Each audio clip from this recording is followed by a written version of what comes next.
Good morning. Financial മാനേജ്മെൻറ്റിലെ working capital management ആണ് നമ്മൾ ഡിസ്കസ് ചെയ്യാൻ പോകുന്നത്. അതിൽ കഴിഞ്ഞ ദിവസം നമ്മൾ ക്യാഷ് മാനേജ്മെൻറ്റ് ഡിസ്കസ് ചെയ്തു. അതിൻ്റെ ടെക്നിക്സ് പറഞ്ഞിട്ടാണ് നമ്മൾ നിർത്തിയത്. മെയിനായിട്ട് 3 ടെക്നിക്സ് ആണുള്ളത്. ഫസ്റ്റ് വൺ പറയുന്നത് synchronising cash flow, second one accelerating cash collection, third one is delaying cash payments. അത് വെച്ചിട്ടാണ് നമ്മളിങ്ങനെ നിർത്തിയത്. ഇനി നമുക്ക് അതിൻ്റെ ബാക്കി ഡിസ്കസ് ചെയ്യാം. ഇന്നത്തോടുകൂടി നമ്മുടെ ക്യാഷ് മാനേജ്മെൻറ്റ് അവസാനിക്കും. അപ്പോൾ ഇത് ചെറിയൊരു പോർഷനുള്ള അത് നമുക്കൊന്ന് ഡിസ്കസ് ചെയ്യാം.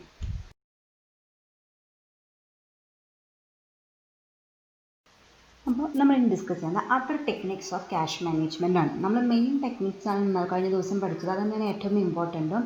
ഇനി ഇതൊന്നും കൂടാണ്ട് നമ്മളിപ്പോൾ അതുപോലെ വെൽ എസ്റ്റാബ്ലിഷ്ഡ് ടെക്നിക്ക് ഒന്നല്ല എന്ന് ഡിസ്കസ് ചെയ്യാൻ പോണത്. പക്ഷേ ഈ പറയുന്ന 4 കാര്യങ്ങൾ കൂടി നമ്മൾ ശ്രദ്ധിച്ചാൽ നമുക്ക് നമ്മുടെ കമ്പനിയിലത്തെ ക്യാഷ് മാനേജ്മെൻറ്റ് പ്രോപ്പറായിട്ട് നടത്താനായിട്ട് പറ്റും. കാരണം ഇതെന്ന് പറയുന്നത് ഇപ്പോൾ ഇത് നേരത്തെ പഠിച്ച പോലെ ലോക്ക് ബോക്സ് സിസ്റ്റം പോലെയോ അതായത് കോൺസെൻട്രേഷൻ ബാങ്കിങ് പോലെയോ ഒരു വൺ എസ്റ്റാബ്ലിഷ് അല്ലെങ്കിൽ സ്റ്റാൻഡർഡൈസ്ഡ് മെത്തേഡൊന്നുമല്ല. പക്ഷേ ഈ കാര്യങ്ങൾ ശ്രദ്ധിച്ചാൽ ടെക്നിക്കായിട്ട് നമ്മൾ കൺസിഡർ ചെയ്യണം. പക്ഷേ ഈ കാര്യങ്ങളൊക്കെ നമ്മുടെ ഓർഗനൈസേഷൻ നമ്മളൊന്ന് ഇമ്പോർട്ടൻസ് കൊടുക്കുകയാണെങ്കിൽ നമുക്ക് നമ്മുടെ ക്യാഷ് മാനേജ്മെൻറ്റ് പ്രോപ്പറായിട്ട് നടത്താനായിട്ട് പറ്റും. അതിൽ ഫസ്റ്റ് വൺ പറയുന്നത് ഇഫക്റ്റീവ് ഇൻവെൻറ്ററി മാനേജ്മെൻറ്റ്. നമ്മളിനി അടുത്തത് നെക്സ്റ്റ് അല്ലെങ്കിൽ അപ്പുറത്ത് പഠിക്കാൻ പോകുന്ന ഇൻവെൻറ്ററി മാനേജ്മെൻ്റ് ആണ്. നമ്മുടെ കമ്പനിയിലുള്ള stock of raw material, stock of work in progress, stock of finished goods, ഈ 3 കോമൺ ആയിട്ട് വിളിക്കുന്ന പേരാണ് ഇൻവെൻറ്ററി. അതിന് നമ്മൾ പ്രോപ്പറായിട്ട് മാനേജ്മെൻറ്റ് നടത്തണം. അപ്പോൾ അതിന് നമുക്കൊന്നുകൂടി ഡീറ്റെയിലായിട്ട് പഠിക്കാം. തൽക്കാലം ഇപ്പോൾ ഇത്രയ്ക്ക് മനസ്സിലാക്കി വയ്ക്കുക. നമ്മൾ ആവശ്യത്തിനുള്ള സ്റ്റോക്കുകൾ മാത്രം മെയിൻറ്റെയിൻ ചെയ്താൽ മതി. കൂടുതൽ മെയിൻറ്റെയിൻ ചെയ്യേണ്ട, കുറവ് മെയിൻറ്റെയിൻ ചെയ്യേണ്ട. കൂടുതൽ മെയിൻറ്റെയിൻ ചെയ്യാനുള്ള കുഴപ്പം എന്തെന്ന് വെച്ചാൽ അവിടെ പ്രോപ്പർ ക്യാഷ് മാനേജ്മെൻറ്റ് ഇല്ല. സപ്പോസ് ഇപ്പോൾ ഒരു മാസത്തേക്ക് ഒരു കമ്പനിക്ക് വേണ്ട റോ മെറ്റീരിയൽ എന്ന് പറയുന്നത് 100 യൂണിറ്റാണെന്ന് വിചാരിക്കുക. അയാൾ ഫ്യൂച്ചറിൽ ഡിമാൻഡ് എങ്ങനെ വന്നാലോ എന്ന് വിചാരിച്ച് 100ന് പകരം 120 യൂണിറ്റ് അയാൾ പർച്ചേസ് ചെയ്ത് വെച്ചു. അതായത് 20 യൂണിറ്റ് എക്സ്ട്രാ ആണ്. അയാൾക്ക് ആകെ 100ൻ്റെ ആവശ്യമുള്ള ആ 100ൻ്റെ സ്ഥലത്ത് 120 വെച്ചു. അപ്പോൾ ആൾക്ക് എന്ന് വെച്ചാൽ ഇവിടെ സേഫാണ് ആൾ. കാരണം ബൈ ചാൻസ് ഡിമാൻഡ് കൂടിയാലും പ്രൊഡക്ഷൻ നടത്താനായിട്ട് റോ മെറ്റീരിയൽ ഉണ്ട്. അതേസമയം ആ 20 യൂണിറ്റിൻ്റെ ആവശ്യം വന്നില്ലെങ്കിലും അത് വേസ്റ്റേജ് ഓഫ് മണി ആണ്. വെറുതെ ആവശ്യമില്ലാണ്ട് ആ 200 യൂണിറ്റിൻ്റെ കാശ് അതിൽ കെട്ടിക്കെടുക്കുകയാണ്. അത് പ്രൊഡക്ഷനും യൂസ് ചെയ്യണില്ല. അത് പ്രൊഡക്ഷൻ നടത്തിയിട്ട് നമുക്ക് യാതൊരു ബെനിഫിറ്റും കിട്ടണില്ല. അപ്പോൾ അങ്ങനെ നമ്മൾ ചെയ്യരുതാണ് ഇവിടെ പറയുന്നത് ഇഫക്റ്റീവ് ഇൻവെൻറ്ററി മാനേജ്മെൻറ്റ്. എത്ര സ്റ്റോക്കാണ് ഒരു പീരീഡിലേക്ക് നമുക്ക് ആവശ്യം അത്രമാത്രം മേടിച്ചാൽ മതി. കൂടുതൽ വാങ്ങേണ്ട ആവശ്യം ഇല്ല. That is called effective inventory management. Keeping sufficient stock of raw materials and finished goods. ഇതുപോലെ തന്നെ ഫിനിഷ്ഡ് ഗുഡ്സിലൂട്ടാ നമ്മുടെ ഡിമാൻഡിനുള്ള ഫിനിഷ്ഡ് ഗുഡ്സ് നമ്മൾ പ്രൊഡ്യൂസ് ചെയ്താൽ മതി. കൂടുതൽ പ്രൊഡ്യൂസ് ചെയ്തിട്ട് അത് വാങ്ങിക്കൊണ്ട് പോകാൻ ആൾക്കാരില്ലെങ്കിൽ അതും അവിടെ കെട്ടിക്കെടുക്കും. വേസ്റ്റേജ് ഓഫ് മണി ആണ്. Firm should try to increase the turn over of raw material and finished goods. ഇതിനൊപ്പം കമ്പനി എന്തുകൂടി ശ്രമിക്കണം, നമുക്ക് നമ്മുടെ കയ്യിൽ റോ മെറ്റീരിയൽ കിട്ടിക്കഴിഞ്ഞാൽ എത്രയും പെട്ടെന്ന് എന്തായിട്ട് കൺവേർട്ട് ചെയ്യുക, ഫിനിഷ്ഡ് ഗുഡ്സ് ആക്കി കൺവേർട്ട് ചെയ്യുക. ദെൻ ഈ ഫിനിഷ്ഡ് ഗുഡ്സ് ആയാൽ അത് എത്രയും പെട്ടെന്ന് സെയിൽസ് ആക്കി കൺവേർട്ട് ചെയ്ത് നമ്മൾ ഫണ്ട് മൊബിലൈസ് ക്യാഷ് ആക്കി മാറ്റുക. ഈ 2 കാര്യങ്ങളാണ് അപ്പോൾ എഫക്റ്റീവ് ഇൻവെൻറ്ററി മാനേജ്മെൻറ്റ് പറയുന്നത്. ഒന്ന് പറയുന്നത് കമ്പനിക്ക് ആവശ്യമുള്ള സ്റ്റോക്ക് ഓഫ് റോ മെറ്റീരിയലും ഡിമാൻഡ് അനുസരിച്ചിട്ടുള്ള stock of finished goods maintain ചെയ്താൽ മതി. അത് ഫസ്റ്റ് തിങ് പറയുന്നത്. സെക്കൻഡ് വൺ ഈസ് നമുക്ക് റോ മെറ്റീരിയലും ഫിനിഷ്ഡ് ഗുഡ്സും ആയാൽ റോ മെറ്റീരിയൽ കിട്ടിക്കഴിഞ്ഞാൽ എത്രയും പെട്ടെന്ന് ഫിനിഷ്ഡ് ഗുഡ്സ് ആക്കുക. ഫിനിഷ്ഡ് ഗുഡ്സ് ആയി കഴിഞ്ഞാൽ എത്രയും പെട്ടെന്ന് ക്യാഷിലേക്ക് കൺവേർട്ട് ചെയ്യാനായിട്ട് നമ്മൾ നോക്കാം. ഇത് രണ്ടും ശ്രമിച്ചാൽ നമുക്ക് ഇഫക്റ്റീവ് ഇൻവെൻറ്ററി മാനേജ്മെൻറ്റ് ഉണ്ട്. അങ്ങനെ ഇഫക്റ്റീവ് ഇൻവെൻറ്ററി മാനേജ്മെൻറ്റ് ഉണ്ടെങ്കിൽ അവിടെ എന്തും കൂടി വന്നു, ക്യാഷ് മാനേജ്മെൻറ്റ് കൂടി വന്നു. Then second one is minimum operational cost. നമ്മുടെ കോസ്റ്റുകളൊക്കെ കുറയ്ക്കുക. ബിസിനസ് ഓപ്പറേറ്റ് ചെയ്യാനുള്ള കോസ്റ്റുകളൊക്കെ മാക്സിമം കുറയ്ക്കാൻ പറ്റുന്ന രീതിയിലൊക്കെ നമ്മൾ കുറയ്ക്കാനായിട്ട് ശ്രമിക്കണം. Reduce the amount of cash involve in business operation. അതായത് നമ്മുടെ എക്സ്പെൻസസ് ഒക്കെ കുറച്ചാൽ ഓട്ടോമാറ്റിക്കായിട്ട് നമ്മുടെ ക്യാഷ് നമുക്ക് കുറവ് ചിലവാകുള്ളൂ. അപ്പോൾ നമ്മുടെ പ്രോപ്പർ ക്യാഷ് മാനേജ്മെൻറ്റ് ഉണ്ട്. അതത്ര എക്സ്പ്ലെയിൻ ചെയ്യേണ്ട ആവശ്യമില്ല. Then reducing the time span of production cycle. What's the meaning of production cycle? The time which is required to convert the raw materials into finished goods. ഞാൻ നേരത്തെ പറഞ്ഞ പോലെ തന്നെ inventory management അതിന് റിലേറ്റഡ് ഒരു point പറഞ്ഞു. നമുക്ക് finished raw material കിട്ടിക്കഴിഞ്ഞാൽ എത്രയും പെട്ടെന്ന് എന്തായിട്ട് കൺവേർട്ട് ചെയ്യുക, ഫിനിഷ്ഡ് ഗുഡ്സ് ആക്കി കൺവേർട്ട് ചെയ്യാം. കാരണം ഈ പ്രൊഡക്ഷൻ സൈക്കിളിൻ്റെ ലെങ്ത് കൂടും തോറും ക്യാഷ് റിക്വയർമെൻറ്റും കൂടും. കാരണം നമ്മൾ ഇപ്പോൾ സപ്പോസ് ഒരു പ്രൊഡക്റ്റ് ഉണ്ടാക്കാനായിട്ട് 1 മാസം വേണമെന്ന് വിചാരിക്കാം.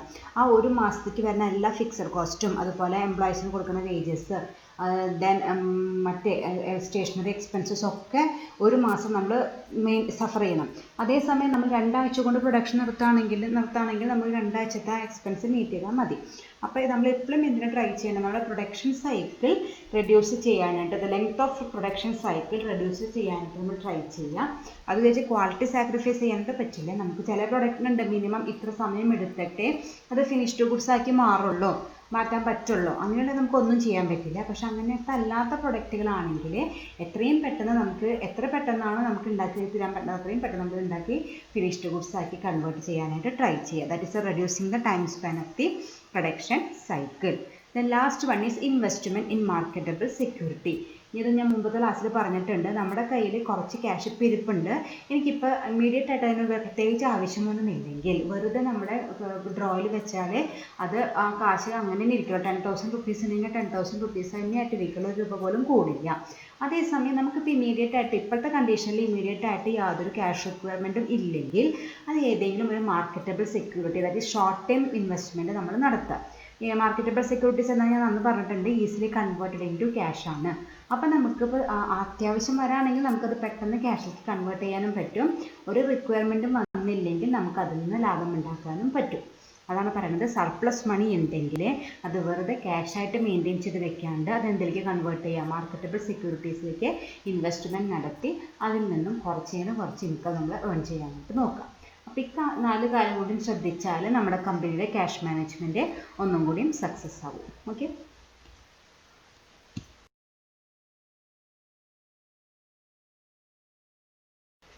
Next is optimum cash balance. What is the meaning of optimum cash balance? ഞാൻ മുമ്പ് പറഞ്ഞിട്ടുണ്ട്. ഈ ഒപ്റ്റിമം എന്ന വേർഡ് ഞാൻ മുമ്പ് യൂസ് ചെയ്തിട്ടുണ്ട്.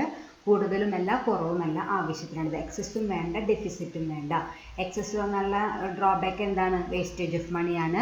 ഡെഫിസിറ്റ് വന്നുള്ള ഡ്രോബാക്ക് എന്താണ്? നമുക്ക് ഇൻട്രപ്ഷൻ ഡിലേ ഇൻ പ്രൊഡക്ഷൻ ഉണ്ടാവാനുള്ള സാധ്യത ഉണ്ട്. അപ്പോൾ അത് രണ്ടിനും ബാലൻസ് ചെയ്യുന്ന ലെവലിനെ ക്യാഷ് ലെവൽ വിളിക്കുന്ന പേരാണ് optimum cash balance.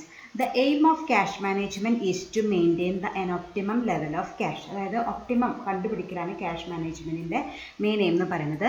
It is that level of cash at which there is a trade-off between cost of maintaining the surplus cash and cost of deficit financing. It is maintaining a balance between cost of maintaining cash surplus and cost of deficit financing.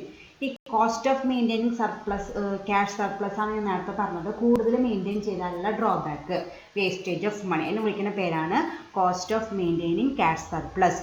Then next one is cost of deficit financing. അതാണ് ഞാൻ നേരത്തെ പറഞ്ഞത്.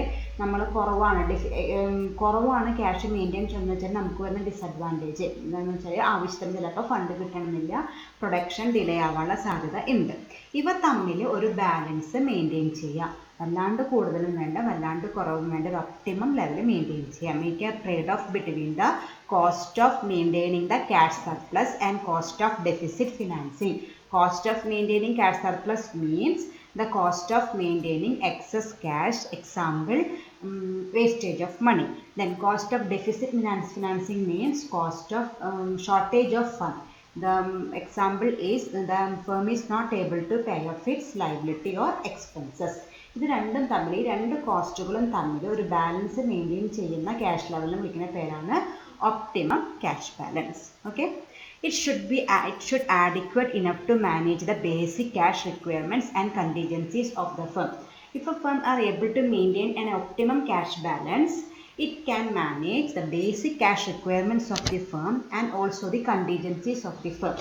ഒരു കമ്പനിയിൽ നമ്മൾ maintain ചെയ്യുന്ന cash balance optimum ആണെങ്കിൽ അതിൻ്റെ റെഗുലർ ക്യാഷ് റിക്വയർമെൻറ്റ്സ് മീറ്റ് ചെയ്യാനും പറ്റും. പ്ലസ് എന്തെങ്കിലും കണ്ടിജൻസി എമർജൻസി വന്നാൽ അതിന് വേണ്ട ഫണ്ട് ആ കമ്പനിക്ക് കണ്ടെത്താനായിട്ട് പറ്റും. അതായത് ഒപ്റ്റിമം എന്ന് പറയുകയാണെങ്കിൽ കൃത്യമായിട്ടൊന്നല്ല, നമുക്ക് എല്ലാ എക്സ്പെൻസും റെഗുലറായിട്ട് വരുന്ന നോർമലായിട്ട് വരുന്ന എല്ലാ എക്സ്പെൻസും മീറ്റ് ചെയ്യാനുള്ള ക്യാഷ് ഉണ്ടാകും. പ്ലസ് എന്തെങ്കിലും കണ്ടിജൻസി വന്നാലും അത് മീറ്റ് ചെയ്യാനുള്ള ക്യാഷും ഉണ്ടാകും. If you are maintaining an optimum level of cash balance. അപ്പോൾ അതിനെ വിളിക്കുന്ന പേരാണ് optimum cash balance. Make A trade off between the cost of maintaining surplus cash and cost of deficit financing. അത് തമ്മിൽ ഒരു ബാലൻസ് ചെയ്യുന്ന ഒരു ക്യാഷ് ലെവൽ വേണം നമ്മൾ മെയിൻറ്റെയിൻ ചെയ്യാനായിട്ട്. ഓക്കെ.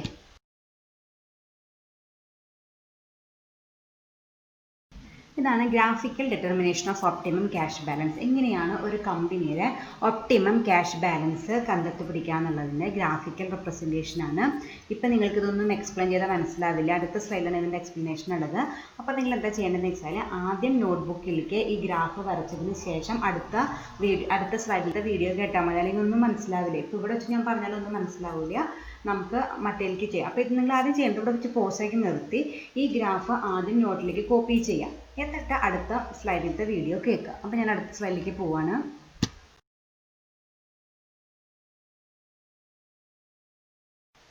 അപ്പോൾ ഇതാണ് നേരത്തെ ഗ്രാഫിൻ്റെ എക്സ്പ്ലനേഷൻ ആയിട്ട് പറയുന്നത്. നിങ്ങൾ ആ ഗ്രാഫിലേക്ക് ഒന്ന് നോക്കുക. നിങ്ങളുടെ ബുക്കിൽ വരച്ച ഗ്രാഫിലേക്ക് ഒന്ന് നോക്കുക. അതിൽ 2 കോസ്റ്റുകൾ പറയുന്നുണ്ട് മെയിനായിട്ടും. ഓപ്പർച്യൂണിറ്റി മുകളിൽ ടോട്ടൽ കോസ്റ്റ് പറയുന്നത് ഇപ്പോൾ ഞാൻ പറയുന്നില്ല. അതിൻ്റെ താഴെ കിടക്കുന്നുണ്ട് ഓപ്പർച്യൂണിറ്റി കോസ്റ്റ് ഓർ ഹോൾഡിംഗ് കോസ്റ്റും കിടക്കുന്നുണ്ട്. ഏറ്റവും താഴെയായിട്ട് ട്രാൻസാക്ഷൻ കോസ്റ്റും കിടക്കുന്നുണ്ട്. അപ്പം നമ്മൾക്ക് ആദ്യം ഈ 2 കോസ്റ്റുകളെ എന്താണെന്ന് നോക്കാം. Opportunity cost or holding cost and transaction cost. അതിൽ ഓപ്പർച്യൂണിറ്റി കോസ്റ്റ് നിങ്ങൾ ഓൾറെഡി എക്കണോമിക്സിൽ പഠിച്ചതാണ്. Cost of next best alternative. അത് തന്നെയാണ് ഇവിടെയും ഉദ്ദേശിക്കുന്നത്. ചെറിയൊരു വ്യത്യാസം, ചെറിയൊരു ഡൈവേർഷൻ ഉണ്ടെന്നുള്ളതെന്ന് വെച്ചാൽ നമ്മളിപ്പോൾ കൂടുതൽ ക്യാഷ് മെയിൻറ്റെയിൻ ചെയ്തെന്ന് വിചാരിക്കാം.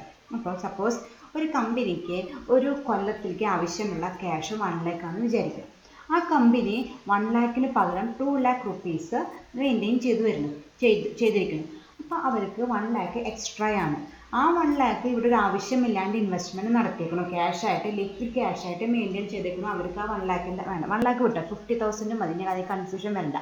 ഒരു കമ്പനിക്ക് ആകെ ഒരു മാസം 1 lakh rupees ആണ് ആവശ്യം. അവർ 1,50,000 rupees മെയിൻറ്റെയിൻ ചെയ്ത് വെച്ചിരിക്കുന്നു. അവർക്ക് ആകെ 1 ലക്ഷത്തിൻ്റെ ആവശ്യമില്ല. പക്ഷെ അവർക്ക് റിസ്ക് എടുക്കാൻ പേടിയുള്ളത് കൊണ്ട് 50,000 കൂടി എക്സ്ട്രാ വെച്ചിരിക്കുന്നു. ഈ 50,000 അവർക്ക് നോർമലി അവർക്കത് യൂസ് ചെയ്യേണ്ടതായിട്ട് വരില്ല. അപ്പോൾ അവർ ഇവിടെ ക്യാഷായിട്ട് വെക്കുന്നു. വേറൊരു സ്ഥലത്ത് ഇൻവെസ്റ്റ്മെൻറ്റ് നടത്തുന്നില്ല. അവർക്ക് ഈ 50,000 ഇവിടെ ക്യാഷിന് വെക്കുന്നതിന് പകരം വേറെ എവിടെയെങ്കിലും കൊണ്ടുപോയി ഇൻവെസ്റ്റ്മെൻറ്റ് നടത്തിയിരുന്നുവെങ്കിൽ അവർക്ക് കിട്ടിയിരുന്ന ഇൻട്രസ്റ്റിനെ വിളിക്കുന്ന പേരാണ് ഓപ്പർച്യൂണിറ്റി കോസ്റ്റ്. സപ്പോസ് അയാൾ കൊണ്ടുപോയിട്ട് 50,000 രൂപ ബാങ്കിൽ ഇട്ടെന്ന് വിചാരിക്കുക. അല്ലെങ്കിൽ ഞാൻ നേരത്തെ പറഞ്ഞാലും ഏതെങ്കിലും ഒരു മാർക്കറ്റബിൾ സെക്യൂരിറ്റീസിലെ ഇൻവെസ്റ്റ്മെൻറ്റ് നടത്തിയെന്ന് വിചാരിക്കുക. അപ്പോൾ ആ വഴിക്ക് അവർക്ക് കിട്ടുമായിരുന്ന ഇൻട്രസ്റ്റിനെ വിളിക്കുന്ന പേരാണ് ഓപ്പർച്യൂണിറ്റി കോസ്റ്റ് എന്ന് പറയുന്നത്. മനസ്സിലായില്ലേ? അതായത് അയാൾ ഇവിടെ ക്യാഷായിട്ട് മെയിൻറ്റെയിൻ ചെയ്തതിന് പകരം വേറെ എവിടെയെങ്കിലും കൊണ്ട് ഇൻവെസ്റ്റ്മെൻറ്റ് നടത്തിയിരുന്നുവെങ്കിൽ അയാൾക്ക് അതിൽ നിന്ന് എന്തെങ്കിലും ഇൻകം ഉണ്ടാക്കാമായിരുന്നു. പക്ഷേ അയാൾ അത് വേണ്ടാന്ന് വെച്ചു. അതിന് പകരം ഞാൻ ഇവിടെ 50,000 ഇങ്ങനെ ക്യാഷായിട്ട് തന്നെ മെയിൻറ്റെയിൻ വെക്കുമ്പോൾ അൺപ്രൊഡക്റ്റീവായിട്ട് വെച്ചിരിക്കുകയാണ്. അപ്പോൾ അതിന് വിളിക്കുന്ന പേരാണ് ഓപ്പർച്യൂണിറ്റി കോസ്റ്റ്. ഓക്കെ. ദെൻ നമ്മൾ കൂടുതൽ ക്യാഷ് മെയിൻറ്റെയിൻ ചെയ്യുകയാണെങ്കിൽ ഓപ്പർച്യൂണിറ്റി കോസ്റ്റ് കൂടുമോ കുറയോ? കൂടുതൽ ക്യാഷ് മെയിൻറ്റെയിൻ ചെയ്യുകയാണെങ്കിൽ ഓപ്പർച്യൂണിറ്റി കോസ്റ്റ് കൂടും. ഇപ്പം ഞാൻ പറഞ്ഞ എക്സാമ്പിളിൽ 50,000. അപ്പോൾ 50,000ൻ്റെ 10% ഇൻട്രസ്റ്റ് എന്ന് വെച്ചാൽ എത്ര നഷ്ടമാക്കി? 5,000 നഷ്ടമാക്കി. ദെൻ 50,000ന് പകരം അത് 1 ലക്ഷം മെയിൻറ്റെയിൻ ചെയ്തെന്ന് വിചാരിക്കുക. 1 ലക്ഷത്തിൻ്റെ 10% 10,000 അയാൾ നഷ്ടമാക്കി. ദെൻ 1 lakhന് പകരം 2 lakh മെയിൻറ്റെയിൻ ചെയ്തെന്ന് വിചാരിക്കുക. 2 lakhൻ്റെ 10% 20,000 അയാൾ നഷ്ടമാക്കി. അപ്പോൾ ആദ്യത്തെ എക്സാമ്പിളിൽ 5,000 ആയിരുന്നു ഓപ്പർച്യൂണിറ്റി കോസ്റ്റ്. രണ്ടാമത്തേൽ 10,000, തേർഡ് വണ്ണിൽ 20,000. അപ്പോൾ നമ്മൾ മെയിൻറ്റെയിൻ ചെയ്യുന്ന ക്യാഷ് ബാലൻസ് കൂടും തോറും ഓപ്പർച്യൂണിറ്റി കോസ്റ്റ് കൂടും, കുറയും തോറും ഓപ്പർച്യൂണിറ്റി കോസ്റ്റ് കുറയും. അപ്പോൾ ക്യാഷ് ബാലൻസും ഓപ്പർച്യൂണിറ്റി കോസ്റ്റും തമ്മിൽ പോസിറ്റീവ് റിലേഷൻഷിപ്പാണ്. ക്യാഷ് ബാലൻസ് കൂടും തോറും ഓപ്പർച്യൂണിറ്റി കോസ്റ്റ് കൂടും, ക്യാഷ് ബാലൻസ് കുറയും തോറും ഓപ്പർച്യൂണിറ്റി കോസ്റ്റ് കുറയും. ഓക്കെ, അത് മനസ്സിലായില്ലേ? ദെൻ രണ്ടാമത്തെ കോസ്റ്റ് എന്ന് പറയുന്നത് ട്രാൻസാക്ഷൻ കോസ്റ്റ്. ട്രാൻസാക്ഷൻ കോസ്റ്റിനോട് ഉദ്ദേശിക്കുന്നത് എന്ന് വെച്ചാൽ നമ്മൾ ആവശ്യത്തിനുള്ള ക്യാഷ് മെയിൻറ്റെയിൻ ചെയ്തില്ല, നമ്മൾ ഒപ്റ്റിമം ക്യാഷ് ബാലൻസ് നമ്മൾ മെയിൻറ്റെയിൻ ചെയ്തില്ല, നമ്മൾ റിസ്ക് എടുത്തേക്കാണ്. ക്യാഷ് ആവശ്യമില്ല, അപ്പം നോക്കാം എന്ന രീതിയിൽ റിസ്ക് എടുത്തേക്കാണ്. അപ്പോൾ സപ്പോസ് ആ അവസ്ഥയിൽ നമുക്ക് എന്തെങ്കിലും ഒരു ക്യാഷ് റിക്വയർമെൻറ്റ് വരുമ്പോൾ നമ്മൾ എന്ത് ചെയ്യും? ഒന്നല്ലെങ്കിൽ പലിശയ്ക്ക് മേടിക്കും, ലോൺ എടുക്കും, അല്ലെങ്കിൽ നമ്മുടെ കയ്യിലുള്ള ഏതെങ്കിലും ഒരു ഇൻവെസ്റ്റ്മെൻറ്റ് നമ്മൾ വിൽക്കും. അങ്ങനെ നമ്മൾ ഫണ്ട് കണ്ടെത്തും. അപ്പോൾ നമുക്ക് വരുന്ന കോസ്റ്റിനെ വിളിക്കുന്ന പേരാണ് ട്രാൻസാക്ഷൻ കോസ്റ്റ്. ഓക്കെ, ഒന്നുകൂടിയും പറഞ്ഞുതരാം. നമ്മൾ ഒപ്റ്റിമം ക്യാഷ് ബാലൻസ് മെയിൻറ്റെയിൻ ചെയ്തിട്ടില്ല. നേരത്തെ തന്നെ നേരെ ഓപ്പോസിറ്റ്, നേരത്തെ ആവശ്യത്തിനും കൂടുതൽ മെയിൻറ്റെയിൻ ചെയ്തു. ഇപ്പം ഞാൻ പറഞ്ഞത് ആവശ്യത്തിനുള്ളപ്പോഴും ഞാൻ മെയിൻറ്റെയിൻ ചെയ്തിട്ടില്ല. ഫണ്ടിന് റിക്വയർമെൻറ്റ് വരുമ്പോൾ നമ്മൾ എന്ത് ചെയ്യും? ഒന്നല്ലെങ്കിൽ നമ്മൾ ലോൺ എടുക്കും, അല്ലെങ്കിൽ നമ്മുടെ കയ്യിൽ ഏതെങ്കിലും ഒരു അസറ്റ് വിൽക്കും. അപ്പം നമുക്ക് വരുന്ന കോസ്റ്റിനെ വിളിക്കുന്ന പേരാണ് transaction cost. It is the cost which is include to mobilise fund at the time of emergency. നമ്മൾ എമർജൻസി സമയത്ത് നമ്മൾ ഫണ്ട് കണ്ടെത്താനായിട്ട് either we take loan or sell a deposit or investment, that is called transaction cost. ഇപ്പോൾ transaction cost എന്ന് മനസ്സിലായില്ലേ? ഇനി അതിൻ്റെ relationship നമുക്ക് നോക്കാം. സപ്പോസ് നമ്മൾ കുറവ് ക്യാഷാണ് മെയിൻറ്റെയിൻ ചെയ്തതെന്ന് വിചാരിക്കുക. ക്യാഷ് ലെവൽ കുറഞ്ഞു. അപ്പോൾ നമുക്ക് എന്താ ട്രാൻസാക്ഷൻ കോസ്റ്റ് കൂടും. കാരണം എന്താണെന്ന് വെച്ചാൽ നമുക്ക് എന്തായാലും ഫണ്ട് റിക്വയർമെൻറ്റ് വരും.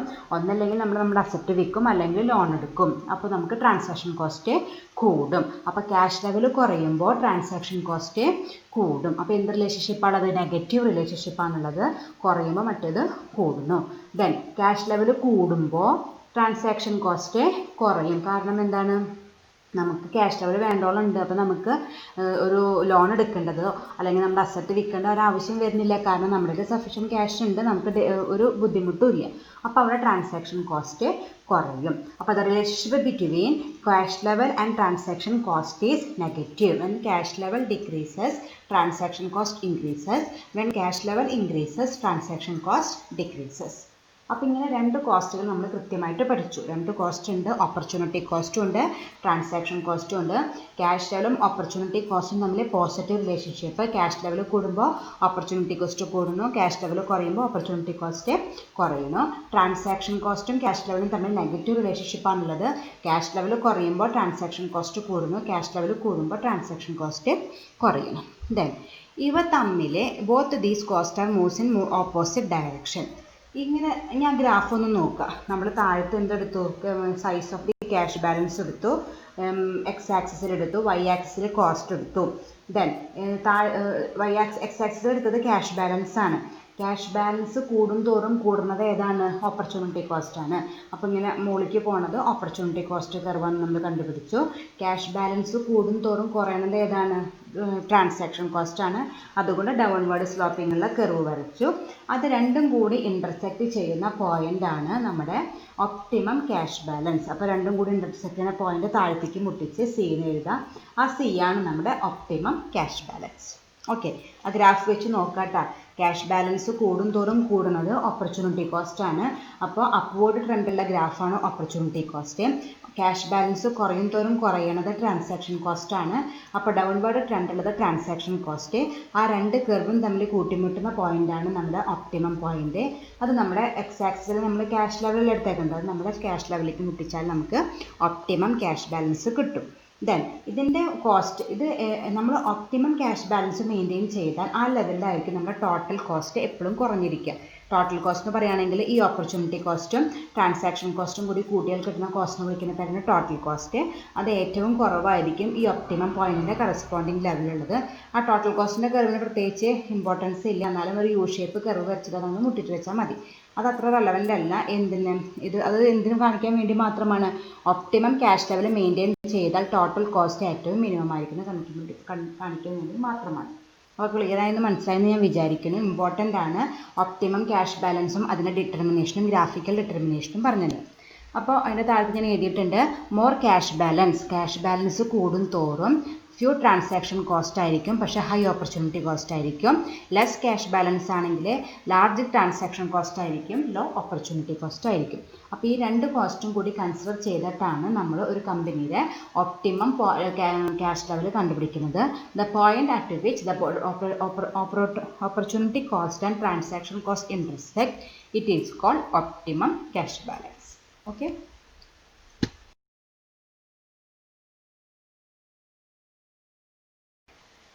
Next topic is cash conversion cycle. That is cash conversion cycle. അതിന് മീനിങ്ങൾ കൃത്യമായിട്ട് പറഞ്ഞിട്ടുള്ളത് ആദ്യം വായിച്ചത് ഞാൻ എക്സ്പ്ലെയിൻ ചെയ്തുതരാം. It refers to the time period between the days when the company pay its suppliers and the date it receives cash from the its customers. It is the time period between the രണ്ട് ഡേറ്റുകൾ തമ്മിലുള്ള time period ആണ്. ഏതൊക്കെയാണ്? ഒന്നാമത്തെ date എന്ന് പറയുന്നത് the date when the company pay its suppliers. And the second date എന്ന് പറയുന്നത് the date in which cash receives cash from customers. നമ്മൾ നേരത്തെ സിങ്ക്രണൈസിങ് ക്യാഷ് ഫ്ലോയിൽ നമ്മളൊരു എക്സാമ്പിൾ പറഞ്ഞിരുന്നു. അതായത് ഇന്ന് ഞാൻ വിറ്റു, ജൂൺ 26 വിറ്റു, അന്ന് ജൂൺ 24 ആയിരുന്നു കേട്ടോ. ജൂൺ 26 വിറ്റു, 2 മാസം കഴിഞ്ഞിട്ടാണ് സപ്ലയർക്ക് കാശ് കൊടുക്കേണ്ടത്. അപ്പോൾ നമ്മൾ കൊടുക്കേണ്ടത് ഓഗസ്റ്റ് 26 നമ്മൾ വിറ്റിട്ട് 1 മാസത്തിനുള്ള പ്രൊഡക്ഷൻ നടത്തി വിറ്റ് അവരോട് 1 മാസം പറയാം. അപ്പോൾ അവരുടെ ക്യാഷ് എടുത്തിട്ട് ഇവർക്ക് എടുത്ത് കൊടുക്കാം. പക്ഷെ പല കമ്പനികളും അത് നടക്കില്ല. കാരണം നോർമലി നമ്മൾ കസ്റ്റമേഴ്സിന് കൂടുതൽ റിട്ടേൺ ചെയ്യാൻ വേണ്ടിയിട്ട് കൂടുതൽ ക്രെഡിറ്റ് പീരീഡ് കൊടുക്കുകയും ചെയ്ത് 1 മാസമൊന്നുമല്ല, സപ്ലയർ തരുന്നതിനേക്കാളും കൂടുതൽ ആണ് നമ്മൾ കസ്റ്റമേഴ്സിന് കൊടുക്കുക. അപ്പോൾ ഇത് അന്ന് ഞാനത് പറഞ്ഞെങ്കിലും അത് പ്രാക്ടിക്കലി പലർക്കും പ്രാക്ടിക്കലൈസ് ചെയ്യാൻ പറ്റാറില്ല. അപ്പോൾ ആ ഗ്യാപ്പിന് വിളിക്കുന്ന പേരാണ് നമ്മൾ സപ്ലയർക്ക് ക്യാഷ് കൊടുത്തതും ദെൻ കസ്റ്റമർ തന്ന ഡേറ്റ്. സപ്പോസ് ഞാൻ പറഞ്ഞ ഈ എക്സാമ്പിൾ തന്നെ എടുക്കാം. നമുക്ക് സപ്ലയർ 2 മാസമാണ് ഡ്യൂ ഡേറ്റ് തന്നത്. നമ്മൾ ശരിക്കും ഓഗസ്റ്റ് 26 നമ്മൾ കൊടുക്കണം. നമ്മുടെ പ്രൊഡക്ഷൻ നമ്മൾ ജൂലൈ 26 അവസാനിപ്പിച്ച് അവർക്ക് കൊടുത്ത ഡ്യൂ ഡേറ്റ് എന്ന് പറയുന്നത് 3 മാസമാണ് വിചാരിക്കുക. ഓക്കെ, അപ്പോൾ 3 മാസമാണ് വിചാരിക്കുക. അപ്പോൾ അവരെന്നാ നമുക്ക് ക്യാഷ് തരിക? ജൂലൈ 26 വിറ്റാൽ ഓഗസ്റ്റ്, സെപ്റ്റംബർ, ഒക്ടോബർ 26 നമ്മൾ ആ ക്യാഷ് തരിക. അപ്പോൾ നമ്മൾ സപ്ലയർക്ക് അതിൻ്റെ ഈ സെയിം ഇത് ഫിനിഷ്ഡ് ഗുഡ്സ് ഉണ്ടാക്കാൻ മേടിച്ച റോ മെറ്റീരിയലിൻ്റെ പേയ്മെൻറ്റ് നമ്മൾ എന്ന് കൊടുക്കണം? ഓഗസ്റ്റ് 26 കൊടുക്കണം. അത് ഉണ്ടാക്കിയിട്ട് വിറ്റിട്ടുള്ള കാശ് എന്നാ കിട്ടുള്ളൂ? സെപ്റ്റംബർ 26 കിട്ടുള്ളൂ. സെപ്റ്റംബർ അല്ല, ജൂലൈ അല്ല, ഓഗസ്റ്റ്, സെപ്റ്റംബർ, ഒക്ടോബർ 26 കിട്ടുള്ളൂ. അപ്പോൾ ആ 2 മാസത്തിന് ഗ്യാപ്പിന് വിളിക്കുന്ന പേരാണ് ക്യാഷ് സൈക്കിൾ എന്ന് പറയുന്നത്. ഒന്നുകൂടി പറഞ്ഞുതരാൻ, മനസ്സിലാവുന്നില്ലെങ്കിൽ ഈ ഡേറ്റുകൾ ഒന്ന് പേപ്പറിൽ നോട്ട് ചെയ്ത് വെക്കുക. അപ്പോൾ നിങ്ങൾക്ക് കൃത്യമായിട്ട് മനസ്സിലാവും. ഞാൻ ഇന്ന് റോ മെറ്റീരിയൽ മേടിച്ചു, ജൂൺ 26 റോ മെറ്റീരിയൽ മേടിച്ചു. അയാൾ പറഞ്ഞു, സപ്ലയർ പറഞ്ഞു 2 മാസം കഴിഞ്ഞിട്ട് എനിക്ക് ക്യാഷ് തന്നാൽ മതി എന്ന് പറഞ്ഞു. അപ്പം ഞാൻ ശരിക്കും സപ്ലയർക്ക് എന്നാ കൊടുക്കേണ്ടത്? ജൂൺ കഴിഞ്ഞ് ജൂലൈ, ഓഗസ്റ്റ് 26 കൊടുക്കേണ്ടത്. ഞാൻ ഈ റോ മെറ്റീരിയൽ മേടിച്ചു കൊണ്ടുവന്ന് പ്രൊഡക്ഷൻ നടത്തി 1 മാസത്തും കഴിഞ്ഞപ്പോൾ ഞാനത് വിറ്റു. അപ്പോൾ ഞാൻ എന്ന് വിറ്റു? ജൂലൈ 26 വിറ്റു. വിൽക്കുമ്പോൾ ഞാൻ കസ്റ്റമേഴ്സിനോട് പറഞ്ഞു 3 മാസം കഴിഞ്ഞിട്ട് തന്നാൽ മതി എന്ന് വെച്ചാൽ ഞാൻ അലൗ ചെയ്ത ഡ്യൂ ഡേറ്റ് 3 months ആണ്. അപ്പോൾ അവരെന്നാ കൊണ്ടുവരിക? ജൂലൈ 26 വിറ്റ് ഓഗസ്റ്റ്, സെപ്റ്റംബർ, ഒക്ടോബർ 26 അവർ ക്യാഷ് കൊണ്ടുവന്ന് തരും. അതായത് നമ്മൾ ജൂൺ 26 മേടിച്ച റോ മെറ്റീരിയൽ ഉപയോഗിച്ച് പ്രൊഡക്ഷൻ നടത്തി വിറ്റേൻ്റെ ക്യാഷ് എന്നാ കിട്ടുക? ഒക്ടോബർ 26 കിട്ടുക. പക്ഷേ ഈ മേടിച്ചാനുള്ള കാശ് നമ്മൾ എന്ന് കൊടുക്കണം? ഓഗസ്റ്റ് 26 കൊടുക്കണം. പക്ഷേ ആ റോ മെറ്റീരിയൽ ഉപയോഗിച്ച് ഉണ്ടാക്കിയ ഫിനിഷ്ഡ് ഗുഡ്സിൻ്റെ ക്യാഷ് നമുക്ക് ഒക്ടോബർ 26 കിട്ടുള്ളൂ. ആ 2 മാസം, അതായത് ഓഗസ്റ്റ് 26 ഒക്ടോബർ 26 ഡിഫറൻസിനെ വിളിക്കുന്ന പേരാണ് ക്യാഷ് കൺവേർഷൻ സൈക്കിൾ. ഒരുവിധം മനസ്സിലാകും ഞാൻ വിചാരിക്കുന്നു. അടുത്തുകൂടി വായിച്ചാൽ ഇനിയും കൂടുതൽ മനസ്സിലാവും. അപ്പോൾ it refers to a time period between the date when a company pays suppliers and the date it receives the cash from its customers. The cash conversion cycle, ചിലപ്പോൾ CCC എന്ന് പറയാറുണ്ട് കേട്ടോ, is a metric that expresses the time it takes for a company to convert its investment in inventory and other resources to cash flow from sales. നമ്മൾ അവർ investment നടത്തിയേക്ക് തന്നെയാണ്. ഏതിൽ? ഡെപ്റ്റേഴ്സിൽ investment നടത്തിയേക്കാണ്. അവരോട് വേണമെങ്കിൽ എന്നെ തരാൻ പറയായിരുന്നു. നമ്മുടെ ബിസിനസ് ലാഭം ഉണ്ടാക്കാൻ വേണ്ടിയിട്ട് അതിൽ ഇൻവെസ്റ്റ്മെൻറ്റ് നടത്തിയേക്കാണ്. ആ ക്യാഷ് തിരിച്ച് കിട്ടാനെടുക്കുന്ന ടൈമിനെ വിളിക്കുന്ന പേരാണ് the time takes for a company to convert investment in inventory and other resources in to cash flow from സെയിൽസിലൂടെ അത് ക്യാഷായിട്ട് കൺവേർട്ട് ചെയ്യാനായിട്ട് എടുക്കുന്ന ടൈമിനെ വിളിക്കുന്ന പേരാണ് cash conversion cycle. Okay, then cash conversion cycle calculate ചെയ്യുന്ന ഒരു ഇക്വേഷൻ ഉണ്ട്. ഓപ്പറേറ്റിംഗ് സൈക്കിളിൽ നിന്ന് ആവറേജ് പേയ്മെൻറ്റ് ലെസ് ചെയ്യുക. ഓപ്പറേറ്റിംഗ് സൈക്കിൾ നമ്മൾ മുമ്പ് പഠിച്ചിട്ടുണ്ട്, ആ ചക്രം തുടക്കത്തിൽ പഠിച്ചത്. Cash, raw material, work in progress, finished goods, debtors, cash. അതിൽ നിന്ന് ആവറേജ് പേയ്മെൻറ്റ് ലെസ് ചെയ്താൽ നമുക്ക് എന്ത് കിട്ടും? ക്യാഷ് കൺവേർഷൻ സൈക്കിൾ കിട്ടും. ദെൻ ഓപ്പറേറ്റിംഗ് സൈക്കിൾ കാണാനുള്ള ഇക്വേഷൻ ജസ്റ്റ് എഴുതിയേക്കാണ്. Average inventory period plus average receivables period. Average inventory period എന്ന് പറയുകയാണെങ്കിൽ നമ്മൾ ഇൻവെൻട്രി കൺവേർട്ട് ചെയ്യാൻ എടുക്കുന്ന സമയം പ്ലസ് ആവറേജ് റിസീവബിൾസ് പീരീഡ് ആണെന്നുവെച്ചെങ്കിൽ നമുക്ക് കസ്റ്റമേഴ്സ് ക്യാഷ് തരുന്ന ആ പീരീഡ്, അത് രണ്ടും കൂടി കൂട്ടിയാൽ ഓപ്പറേറ്റിംഗ് സൈക്കിൾ കിട്ടും. അതിൽ നിന്ന് നമ്മൾ ആവറേജ് പേയ്മെൻറ്റ് പീരീഡ് കുറച്ചാൽ നമുക്ക് ക്യാഷ് കൺവേർഷൻ സൈക്കിൾ കിട്ടും. അപ്പോൾ വേണമെങ്കിൽ ക്യാഷ് കൺവേർഷൻ സൈക്കിളിന് ഇങ്ങനെ ഒരു ഇക്വേഷൻ എഴുതാം. Average inventory period plus average receivables period minus average payment period. Okay, അപ്പോൾ മനസ്സിലായെന്ന് വിചാരിക്കുന്നു. ക്യാഷ് കൺവേർഷൻ സൈക്കിൾ എന്ന് പറയുകയാണെങ്കിൽ it is the time period between the date when the company pays it supplier. സപ്ലയർക്ക് കാശ് കൊടുത്ത ഡേറ്റും അതുപോലെ കസ്റ്റമറുടെ കയ്യിൽ നിന്ന് ക്യാഷ് കിട്ടിയ ഡേറ്റും തമ്മിലുള്ള ആ ഡിഫറൻസിനെ വിളിക്കുന്ന പേരാണ് ക്യാഷ് കൺവേർഷൻ സൈക്കിൾ. ഓക്കെ,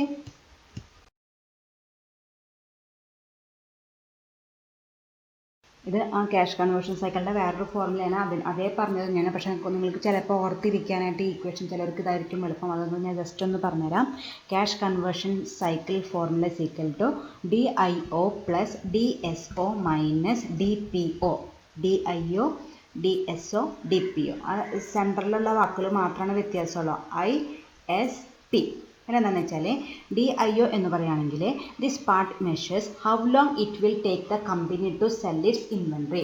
നേരത്തെ നമ്മുടെ പറഞ്ഞ എക്സാമ്പിളിൽ നമ്മുടെ ഇൻവെൻട്രി കൺവേർഷൻ എക്സാമ്പിളല്ല, നേരത്തെ പറഞ്ഞ ഇക്വേഷനിലത്തെ നമ്മുടെ ആവറേജ് ഇൻവെൻട്രി പീരീഡ്, അതിൻ്റെ വേറൊരു പേരാണ് DIO. How long it will take the company to sell its inventory. Then at the DSO, this part measures the amount of time it takes to collect from these sales. നമ്മൾ നേരത്തെ ഇക്വേഷനിൽ നമ്മുടെ average receivables പീരീഡിൻ്റെ വേറൊരു പേരാണ് DSO. The amount of time it takes to collect cash from these sale. നമ്മളിത് വിറ്റിട്ട് cash ഉണ്ടാക്കാനായിട്ട് എടുത്ത time. Next one is DPO. That is this part measures the amount of time it takes for a company to pay off its suppliers. നമ്മൾ നമ്മുടെ സപ്ലയേഴ്സിന് കൊടുക്കാനെടുത്ത സമയം. നേരത്തെ പറഞ്ഞ ഇക്വേഷനിൽ ആവറേജ് പേയ്മെൻറ്റ് പീരീഡ്. അപ്പോൾ നേരത്തെ അതേ ഇക്വേഷൻ തന്നെയാണ്. ഏതാണ് എളുപ്പം എന്ന് വെച്ച് കഴിഞ്ഞാൽ പഠിക്കുക. DIO plus DSO minus DPO. Inventory conversion പീരീഡും ദെൻ ആവറേജ് റിസീവബിൾസ് പീരീഡും ആഡ് ചെയ്ത് അതിന് പേയ്മെൻറ്റ് പീരീഡ് ലെസ് ചെയ്താൽ നമുക്ക് കിട്ടുന്നതാണ് CCC. That is cash conversion cycle. ഏതെങ്കിലും ഒരു ഫോർമുല പഠിച്ചാൽ മതി. നിങ്ങൾക്ക് ഏതാണ് സൗകര്യം അതനുസരിച്ച് പഠിച്ചു വെച്ചാൽ മതി. Therefore, the cash conversion cycle is a cycle where the company purchases inventory, sells the inventory on credit, and collect the accounts with receivables and then turn them into cash. Cash conversion cycle is a cycle where the company purchase the inventory. Company inventory purchase ചെയ്യുന്നു. Then they sell the inventory on credit. അത് നമ്മൾ credit sale നടത്തുന്നു.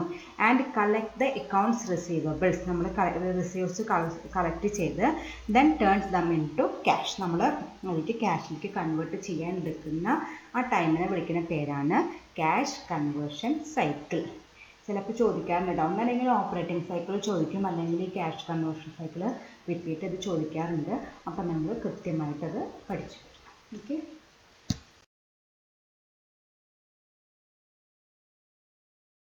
Thank you.